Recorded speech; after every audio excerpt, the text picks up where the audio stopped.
Une troisième façon de procéder avec la méthode paramétrique, toujours dans l'exemple de l'échelle qui glisse, est d'utiliser une variable intermédiaire. Pourquoi utiliser une variable intermédiaire? Le but est toujours de simplifier les différentes relations que l'on va dériver.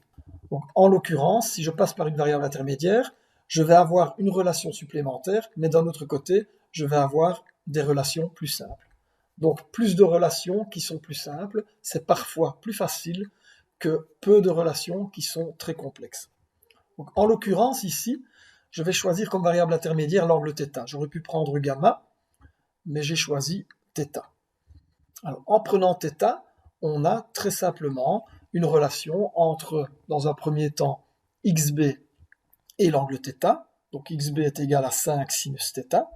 Ça signifie que si j'ai des données sur xb, je sais trouver directement θ par cette relation. La deuxième relation, c'est yk égale 5 cos θ. Donc si je connais xb, je connais θ, et si je connais θ, je peux trouver yk à l'aide de cette dernière relation. À partir du moment où j'ai réussi à trouver mes relations géométriques, la moitié du travail est fait. Je n'ai plus qu'à dériver pour trouver les relations entre vitesses et déterminer les vitesses que je recherche. Attention, surtout, à partir du moment où vous avez utilisé une variable intermédiaire, il ne faut pas éliminer cette variable intermédiaire pour obtenir une relation directe entre vos variables. C'est ce que l'on a essayé déjà tout à l'heure et on a vu que cela complexifiait grandement les dérivées. Tout à l'heure, on avait une relation avec des racines carrées. Ici, si j'isole le θ et que je le remplace dans la relation YA égale 5 cos θ, je vais obtenir YA égale 5 cos de l'arc sinus de XB divisé par 5, et je vous souhaite bonne chance pour effectuer les dérivées des vitesses dans un premier temps, et que dire du calcul des accélérations. Vous allez faire un mauvais trip avec ce genre de dérivées, et comme vous le savez cette année, on ne fait que des bons tripagrammes. Donc vous oubliez le fait de remplacer ces variables intermédiaires, on garde bien les relations de départ et on dérive ces dernières qui sont relativement simples. Au niveau des dérivées, pour les relations aux vitesses, on va obtenir YA point t qui est égal à moins 5 θ point t sinus θ. Donc je rappelle que θ est une variable du temps, donc cosinus de θ c'est une fonction composée, c'est la fonction cosinus de θ qui est une fonction du temps. Comme je dérive par rapport au temps, je dois d'abord dériver le cosinus, ce qui me donne moins sinus, fois la dérivée de ce qu'il y a à l'intérieur du cosinus, c'est-à-dire θ, et la dérivée de θ, c'est θ point t. Donc YA point t égale moins 5 θ point t sin θ, et XB point t est égal à 5 θ point t cos θ. À partir de là, vu que je connais ma vitesse VB, qui est de 4 mètres par seconde, donc qui est égale à XB point t, le XB point t est bien positif, puisque les X sont mesurés vers la droite, donc on a une vitesse VB positive vers la droite, XB point t est égal à 4, est égal à 5 θ point t cos θ. Je connais le cos de θ, je peux l'obtenir à l'aide de mes relations géométriques. Par conséquent, je peux déterminer la vitesse angulaire θ point t de la barre AB. Et j'obtiens θ point t égale 1 radian par seconde. Je remplace cette valeur de θ point t dans la relation du dessus, c'est-à-dire YA point t égale moins 5 θ point t sin θ. Vu que je connais θ et θ point t, je peux déterminer YA point t, ce qui me donne la même valeur que précédemment, moins 3 mètres par seconde. On effectue le même travail au niveau des accélérations, on dérive nos relations vitesse. Donc on obtient YA point t deux fois, qui est égal, vous voyez le 5 il est constant, donc on va le mettre en évidence. Il faut dériver un produit de θ point t par sinus θ. C'est donc dérivée du premier fois deuxième plus premier fois dérivée du deuxième. La dérivée du premier, c'est θ point t deux fois le deuxième fois sinus θ. Donc plus la dérivée du deuxième, c'est-à-dire θ point t cos θ, fois le premier, θ point t, ce qui donne du θ point t carré cos θ.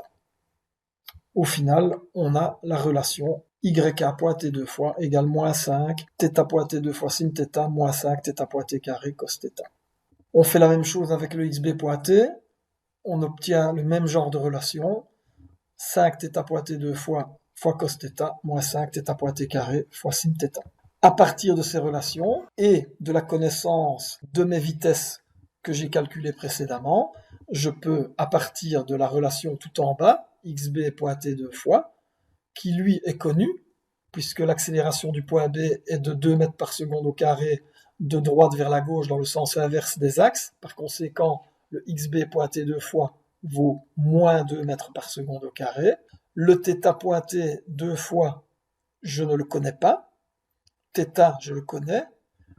Donc, en remplaçant θ point t par sa valeur calculée précédemment, θ par la valeur que je connais, et xb point t 2 fois par moins 2, j'obtiens à l'aide de la deuxième relation la valeur de θ point t 2 fois, c'est-à-dire l'accélération angulaire de la barre AB.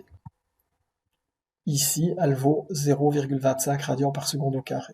Maintenant que je connais le θ point t 2 fois, dans ma première relation qui concerne YK point t 2 fois, je remplace le θ point t 2 fois, le θ et le θ point t que je connais, et j'obtiens pour YK point t 2 fois la valeur de moins 4,75 mètres par seconde au carré, ce que j'avais obtenu précédemment par d'autres moyens. Cette troisième méthode, qui passe par une variable intermédiaire, peut me permettre très facilement d'obtenir les vitesses et déplacements du point C milieu de la barre AB. Puisque au niveau des déplacements, je sais que la position de ce point C, eh bien, en X, elle vaut la moitié de la position du point B, et en Y, elle vaut la moitié de la position verticale du point A. On a donc les relations XC égale XB demi et YC égale YK demi. À partir de là, je dérive ces relations pour obtenir les vitesses. X point TC égale X point TB divisé par 2 et Y point TC égale YK point T divisé par 2. Étant donné que j'ai calculé par l'une de mes méthodes précédentes les valeurs xb point t et yk point t, j'obtiens très facilement les valeurs de xc point t et de yc point t. Si je veux le module de la vitesse, je prends la racine carrée des composantes au carré et j'obtiens 6,25 mètres par seconde. Je dérive encore une fois pour obtenir les accélérations. On rajoute un petit point sur toutes les relations précédentes, ce qui donne au final la valeur pour le module de l'accélération du point C, qui est la racine carrée de la somme des carrés des composantes, c'est-à-dire 2,58 mètres par seconde au carré. Pour résumer, cette troisième méthode, qui permet assez simplement de faire des dérivées en passant par une variable intermédiaire, vous devez toujours commencer par écrire vos relations géométriques et essayer d'avoir le fil conducteur qui vous amène d'une variable à une autre. En l'occurrence, ici, pour le calcul des vitesses et accélérations du point C, donc la première chose qu'on doit faire, c'est choisir la variable indépendante, donc le degré de liberté. Ici, on l'a vu, on choisit xb parce qu'on a des informations sur la vitesse et l'accélération du point B. Ensuite, on va écrire toutes les relations géométriques en cherchant ce fil conducteur qui va m'amener jusqu'aux relations géométriques me permettant de calculer les positions du point C.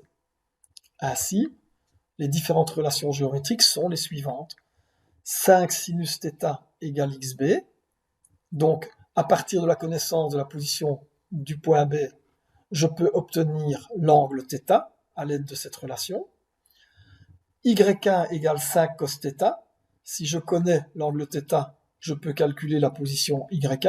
Puis on a 2xc égale xb. Étant donné que je connais xb, eh bien le xc s'en déduit facilement. Et ma dernière relation, 2yc égale yk, à partir de la connaissance de yk, c'est-à-dire ma deuxième relation, eh bien je peux calculer la valeur de yc. J'ai donc un fil conducteur qui m'amène à partir de xb, il me permet de calculer θ, à partir de θ je peux calculer yk, toujours à partir de xb je peux calculer xc, c'est ma troisième relation, et à partir de yk je peux calculer yc, c'est ma quatrième relation. Une fois que j'ai toutes mes relations au déplacement correctes avec un fil conducteur qui me permet de calculer les déplacements des points sur lesquels je veux l'information sur les vitesses et les accélérations, il me suffit de dériver. Ainsi, en dérivant ces quatre relations, je vais obtenir θ point t égale une fonction de xb point t. Si je dérive la deuxième relation, je vais obtenir une relation entre YA point T et θ point T. Pour les troisième et quatrième relations, je vais obtenir XC point T et YC point T en fonction de, respectivement, XB point T et YA point T. On dérive encore une fois et on obtient les relations aux accélérations. Notez que ces relations aux accélérations utilisent, entre autres, les variables dérivées. Ainsi, si je veux calculer la dérivée seconde de θ point T deux fois, eh bien, je vais avoir une fonction de XB point T deux fois, mais également de θ point T. Mais comme j'ai pu calculer le θ point T à l'étape précédente, je peux remplacer aisément dans cette relation et obtenir mon θ point T deux fois. Et ainsi de suite pour les autres variables.